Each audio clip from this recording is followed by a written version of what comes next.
The Western Grey Kangaroo is a species native to southern and western Australia, known for its adaptability and large populations in the wild.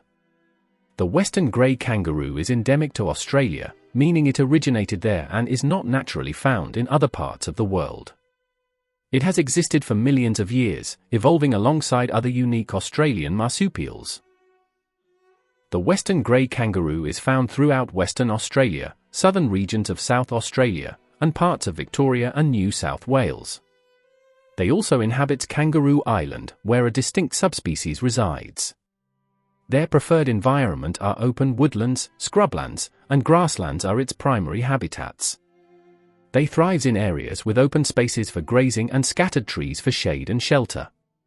They are also adaptable to semi-arid and temperate climates. The Western Grey Kangaroo has a distinctive coat color that varies slightly across individuals and regions. The primary coat color is grayish-brown. The fur is predominantly a soft, grayish-brown color, giving it its name.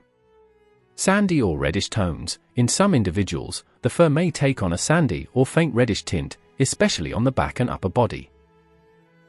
The underside and contrasts is a pale underside. The chest, belly, and inner limbs are lighter in color, typically pale gray or cream. Darker highlights. The muzzle, paws, and tail often have darker brown or blackish shades. They have distinctive face markings. Some individuals have a pale patch or stripe on their face, adding contrast to their overall appearance. This coloring provides excellent camouflage in the kangaroo's natural habitats, helping it blend with the scrublands, grasslands, and open woodlands of southern and western Australia. The Western Grey Kangaroo is a medium to large marsupial known for its robust and agile build. Its body is designed for efficient movement, with powerful hind legs that enable it to hop at high speeds and cover long distances.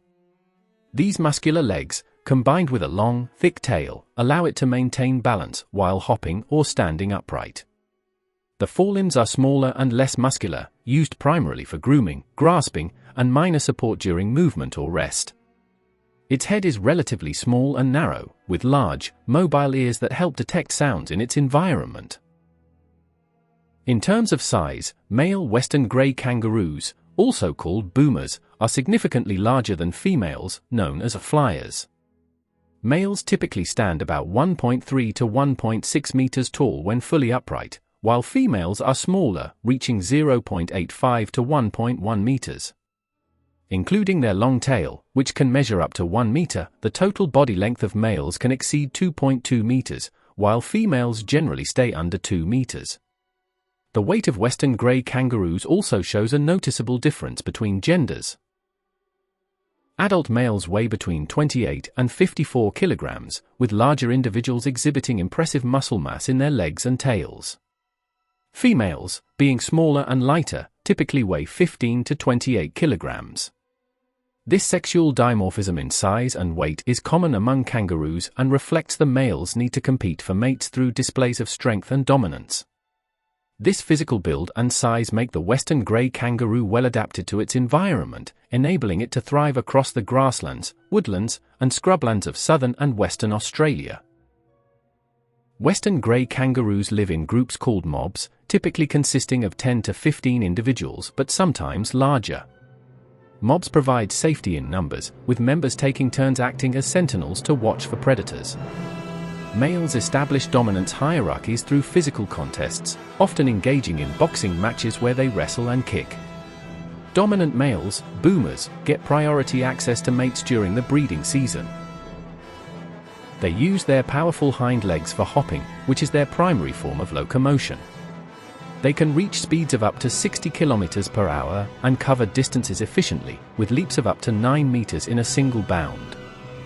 They spend much of the day resting in shaded areas to avoid the heat, becoming more active during cooler parts of the day, such as dusk and dawn.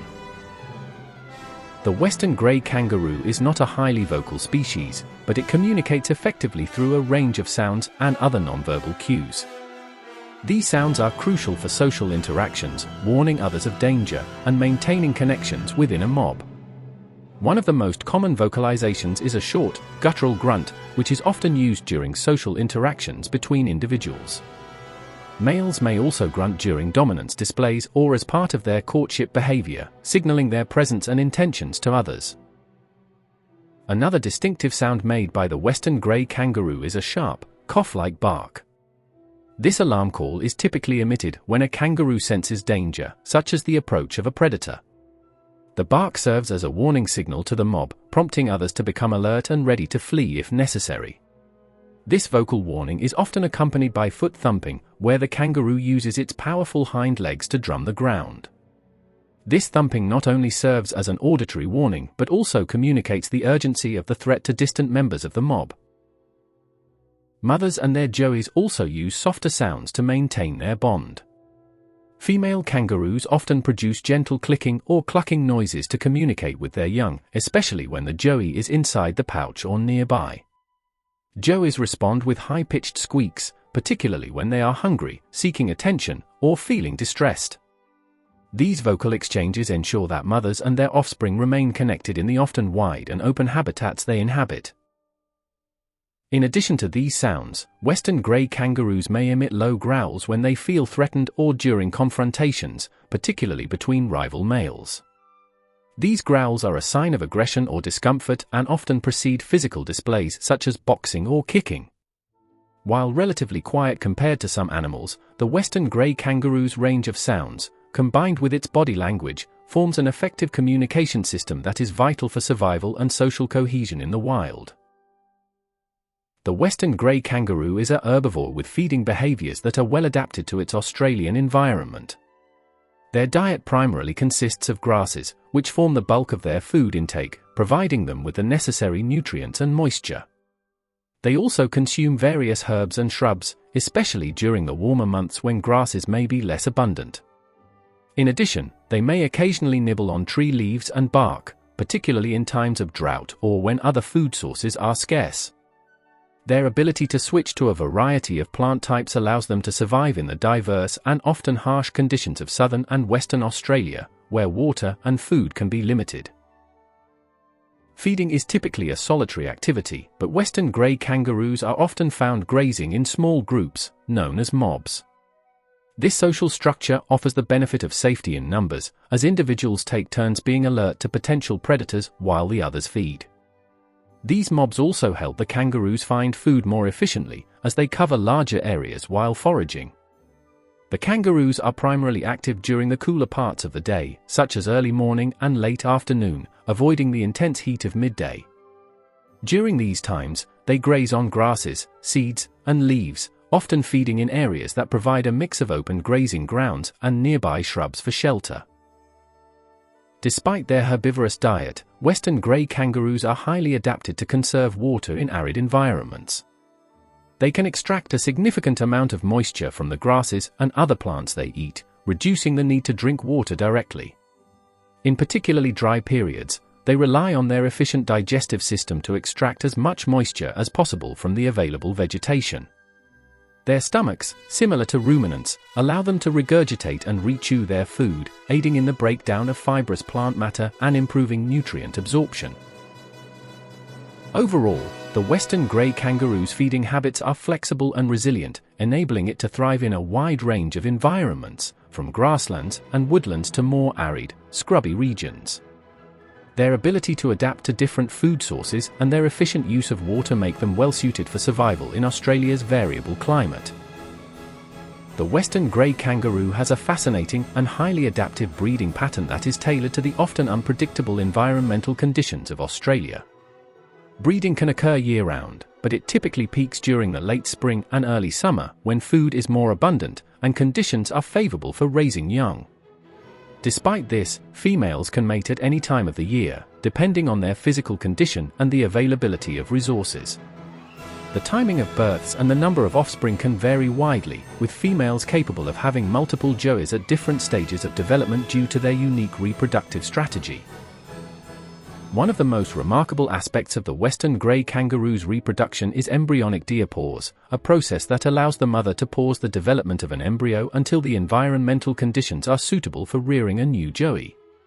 After mating, the fertilized egg will develop into an embryo but will not implant in the uterus until the mother's pouch is vacant and she is capable of providing for a new young one. This strategy ensures that the mother can space out her offspring and only give birth when the resources are available for both the new joey and her older offspring.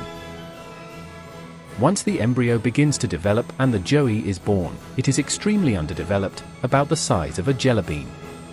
The tiny joey crawls into the mother's pouch, where it attaches to one of the mother's teats and continues to develop. The joey remains in the pouch for about 8 to 9 months, feeding on the mother's milk while growing and maturing. During this time, the joey is completely dependent on the pouch for warmth, protection, and nourishment.